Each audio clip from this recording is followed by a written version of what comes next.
खादी वस्त्र नहीं विचार है, यह हमारे परिश्रम और स्वाभिमान का आधार है। In 1920, Gandhi ji promoted Khadi to make India self-independent.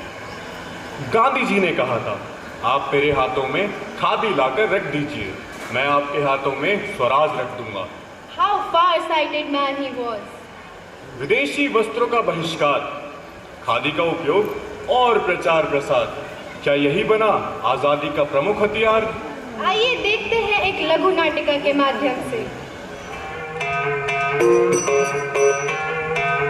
Gandhi ji का नाम बड़ा है, गांधी जी का नाम, गांधी जी का नाम बड़ा है, गांधी जी का नाम।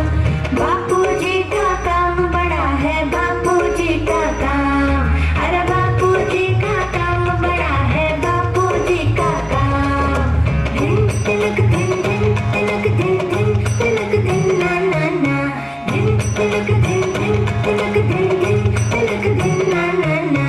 गाँव गाँव में चरखा गूंजे, मुख में गूंजे राम, गाँव गाँव में चरखा गूंजे, मुख में गूंजे राम। घर घर में और गली गली में गूंजे उनका नाम, घर घर में और गली गली में गूंजे उनका नाम।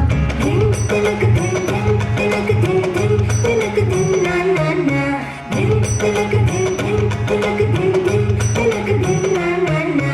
सत्य अहिंसा मानव पूजा ऐसा उनका काम, सत्य अहिंसा मानव पूजा ऐसा उनका काम। सबका हो कल्याण उसी में ऐसा उनका काम, सबका हो कल्याण उसी में ऐसा उनका काम। दिन तिलक दिन दिन तिलक दिन दिन तिलक दिन ना ना ना, दिन तिलक दिन दिन तिलक दिन दिन तिलक दिन ना ना ना।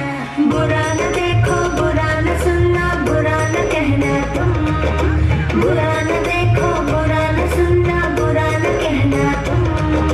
स्वच्छता सद्भावना हमेशा रखना तुम, स्वच्छता सद्भावना हमेशा रखना तुम। रघुपति राघव राजा राम, पतित पावन सीताराम। श्री राम जय राम जय जय राम, श्री राम जय राम जय जय राम, श्री राम जय राम जय जय राम, श्री राम जय राम जय जय राम, श्री राम जय राम जय जय राम, श्री राम जय राम जय जय राम।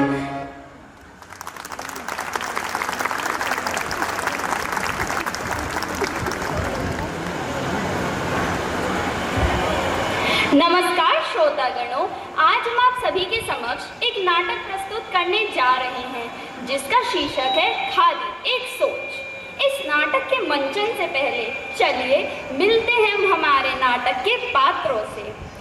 ये हैं हमारे बूढ़े लेकिन बड़े ही फुर्तीले दादाजी, हमेशा अपने जमाने में खो जाने वाले व खादी प्रेमी। फिर मिलते हैं हम हमारी प्यारी और ज्ञानी बुआ से, जो है सबकी प्रॉब्लम सॉल्वर। अब आती है सबकी लाडली प्रिया, जिसे सजने संवरने का बहुत शौक है और जिज्ञासा तो इसमें कूट कूट कर भरी है। फिर मिलते हैं हम चौधरी साहब से। अरे नहीं नहीं, इनका नाम चौधरी नहीं बल्कि रोहित है। इन्हें हर काम में चौधरी बनने का शौक है, इसलिए पड़ गया है इनका नाम चौधरी। वो कहते हैं ना, खरबूजे को देखकर खरबूजा भी रंग बदलता है। हमारे भाई अमन भी कुछ ऐसे ही हैं, लेकिन ये कुछ हाईटेक अंदाज के हैं। दृश्य 1।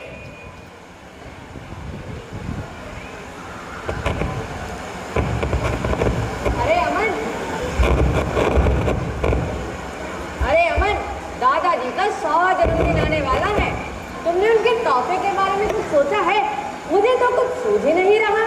नहीं रोहित, मुझे भी कुछ समझ नहीं आ रहा, लेकिन इस बार दादाजी एक सेंचुरी पूरी करने वाले हैं, तो कुछ तो अलग सोचना ही पड़ेगा। भाई ऐसे बैठने से तो कुछ नहीं होगा। एक काम करते हैं, बुआ के पास जाते हैं, वही कोई अच्छा सा आइडिया दे सकती हैं। बुआ के घर पर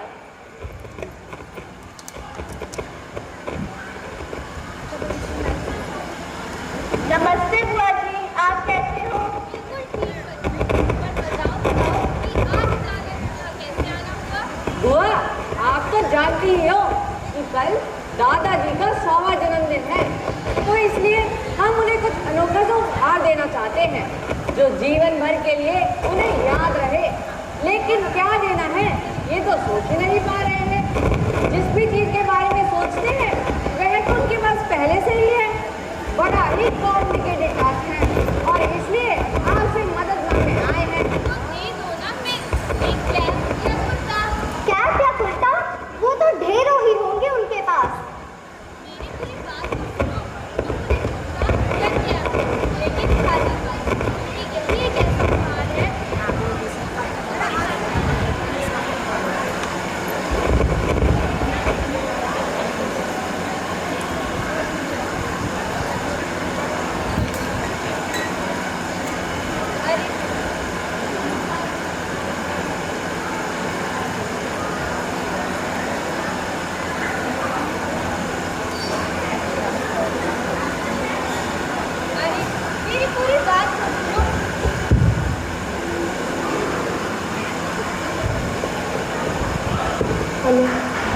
अरे मेरी पूरी बात तो सुनो। तुम उन्हें कुर्ता या कैप दो, लेकिन खादी का, क्योंकि यही एक ऐसा उपहार है जो उन्हें सबसे ज्यादा भाएगा। तुम जानते नहीं हो कि खादी से तुम्हारे दादाजी का बहुत पुराना टूट नाता है। बाकी तुम्हारी मर्जी। अच्छा चलो अभी तुम जाओ, मुझे बहुत काम है। यह कहकर बुआ अपने काम में लग जाती हैं। बुआ ने आइडिया तो अच्छा दिया है, लेकिन ये खादी है क्या? मुझे खादी के बारे में कुछ ज्यादा तो पता नहीं, लेकिन हाँ, परसों मैंने माननीय प्रधानमंत्री जी की मन की बात में उन्हें कहते हुए सुना था कि खादी वस्त्र नहीं विचार है।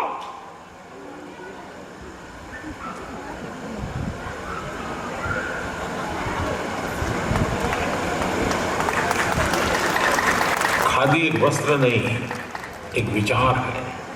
और मैंने देखा कि इन दिनों खादी के प्रति काफी रुचि बढ़ी है।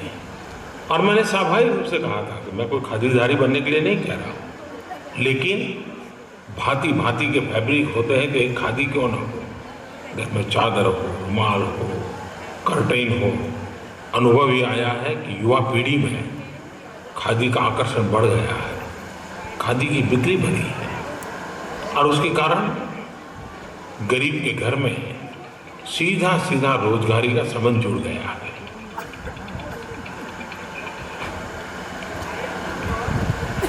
अच्छा, तो खादी बस नहीं विचार है। तो हम एक काम करते हैं, अब दादाजी से ही पूछ लेते हैं ये खादी क्या है और आखिर उनका इससे क्या नाता है। हाँ हाँ, चलो चलो। दृश्य 2।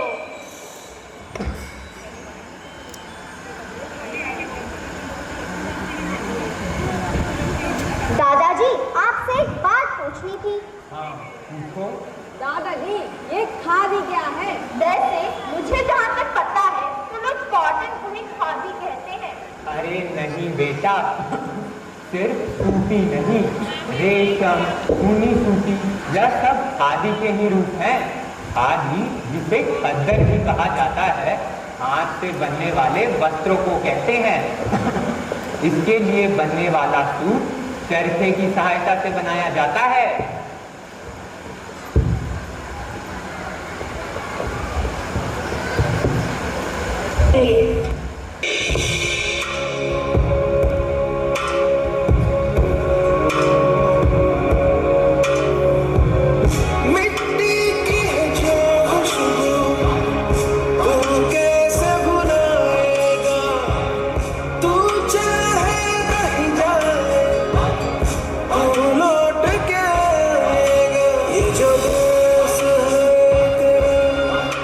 स्वदेश है तेरा,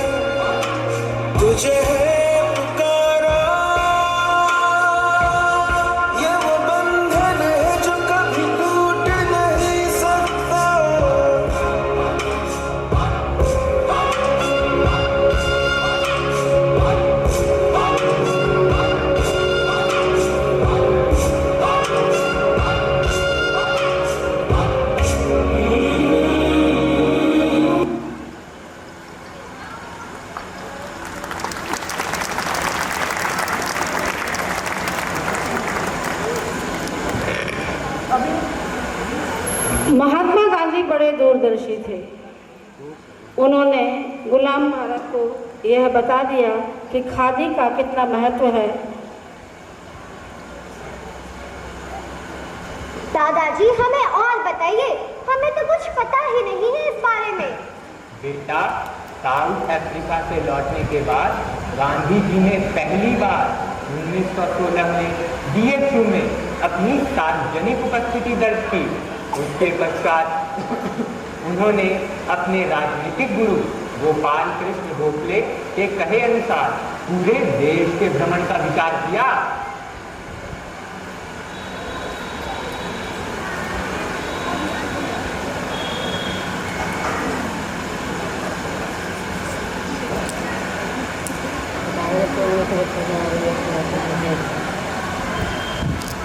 जब 1915 में गांधी जी दक्षिण अफ्रीका से भारत लौटे तो भारत में उन्हें बहुत सम्मान मिला। दक्षिण अफ्रीका में उनके संघर्ष और सफलताओं ने उन्हें लोकप्रिय बना दिया। तब उन्हें बनारस हिंदू विश्वविद्यालय के उद्घाटन समारोह में आमंत्रित किया गया।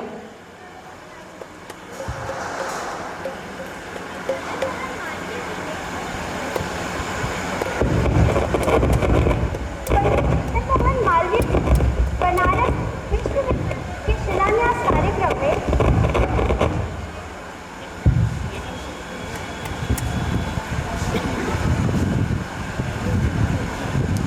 पंडित मदन मोहन मालवीय जी ने बनारस हिंदू विश्वविद्यालय के शिलान्यास कार्यक्रम में महात्मा गांधी जी को आमंत्रित किया था।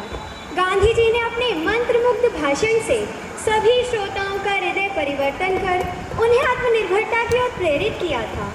इस विश्वविद्यालय के शिलान्यास कार्यक्रम में देश भर के विशिष्ट व्यक्ति आए थे, परंतु गांधी जी की साधारण वेशभूषा के आगे मानो सभी कम था। तो आइए उस अद्भुत भाषण के क्षणों का अनुभव करें।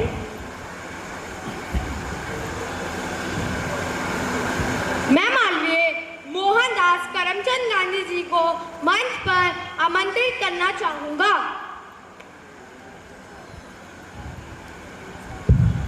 मैं यहाँ आने में हुई देरी के लिए सभी ने क्षमा चाहता हूँ और आशा करता हूँ कि आप मेरी प्रार्थना सहज ही स्वीकार करेंगे। भाषण देने के लिए मुझे एक ऐसी भाषा को चुनने के लिए कहा गया जो मेरे लिए विदेशी है।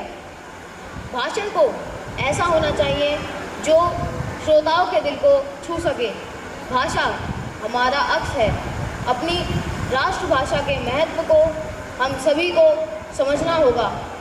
मैं यहाँ कोई भाषण नहीं देना चाहता।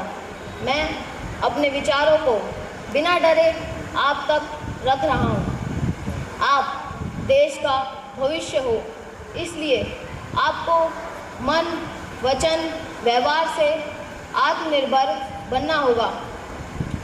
स्वशासन के योग्य बनने के लिए आपको स्वनिर्मित आदर्शों, वस्त्रों, विचारों, व्यवस्थाओं का निर्माण करना होगा। हमें बहुत मेहनत करनी होगी। हमें अपने जान की परवाह ना करते हुए, किसी को नुकसान ना पहुंचाते हुए अपने देश को स्वाधीन बनाना होगा।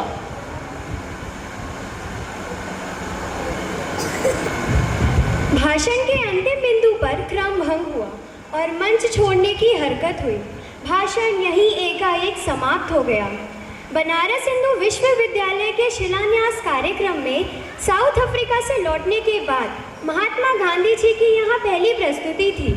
यहीं से ही गांधी जी की पहचान देशवासियों के समक्ष आई।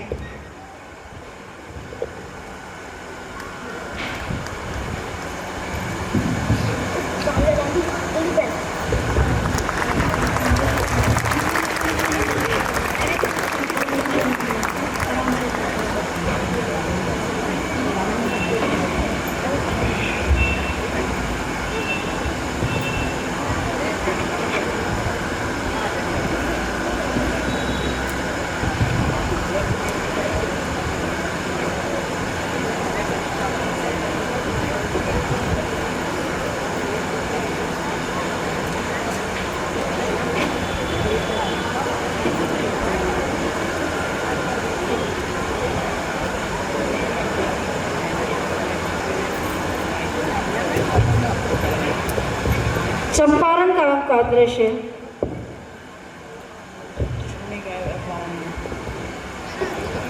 महात्मा गांधी किसानों और मजदूरों के मसीहा थे, नेता थे।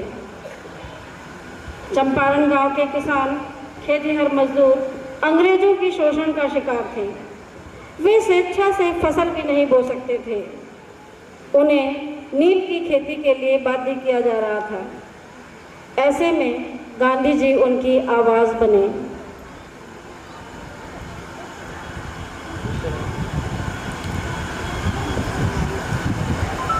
गांधी जी ने उनके लिए सत्याग्रह किया और इस तरह भारतीय किसान, मजदूर, कारीगर सभी राष्ट्रीय आंदोलन का हिस्सा बन गए।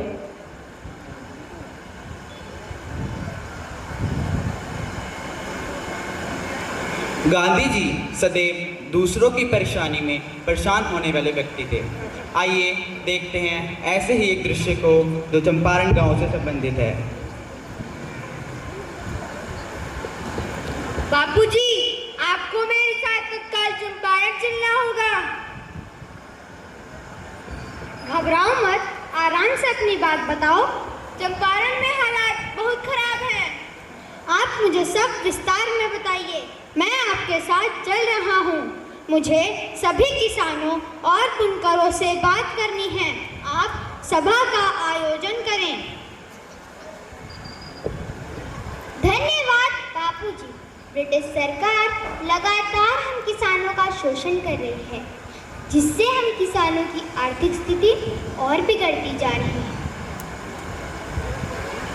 गांधी जी सभा को संबोधित करते हुए सभी बुनकर और किसान आशा की उम्मीद से सुनते हुए और अपनी बातें रखते हुए। बापूजी, हमें विवश किया जा रहा है नील की खेती के लिए, लेकिन हमें आवश्यकता है अन्न उत्पादन की। हम अपने बच्चों का सही से पालन पोषण भी नहीं कर पा रहे हैं। बापूजी, आपको मेरे साथ नहीं, बापूजी, हमें विदेशी माल खरीदने और अपनाने के लिए विवश किया जा रहा है, जिस कारण हमारे उद्योग और धंधे ठप हो गए हैं।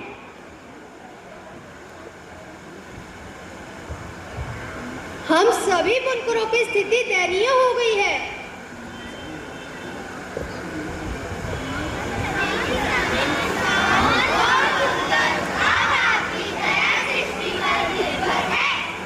मैं आपकी ऐसी स्थिति से परिचित नहीं था। मैं शोषण और अत्याचार के हर रूप से लड़ने के लिए आपका साथ दूंगा, परंतु आपको स्वदेशी विचारों को अपनाना होगा। मैंने देखा कि चारों तरफ मिलों से तैयार कपड़ा पड़ा है। अंग्रेज भारत से कच्चा माल ले जाते हैं और मिलों से तैयार कपड़ा लाकर बेचते हैं। ऐसा इसलिए है क्योंकि हम पराधीनता स्वीकार लेते हैं। मैं आप सभी से आग्रह करता हूँ कि आप सभी विदेशी वस्तुओं का प्रयोग ना करें। आप स्वदेशी वस्तुओं को बढ़ावा दें। आप सभी चरखे से सूत काटें और उससे बना कपड़ा ही पहने। विदेशी वस्तुओं और कपड़ों का बहिष्कार ही हम सबको स्वाधीनता दिलाएगा। दोनों ही दृश्यों में हमने देखा कि किस प्रकार गांधी जी ने देशवासियों को स्वदेशी अपनाने के लिए प्रोत्साहित करा। इस तरह के शोषण से बचने के लिए गांधी जी ने हमारे देश को आत्मनिर्भर भारत का नारा भी दिया। धन्यवाद।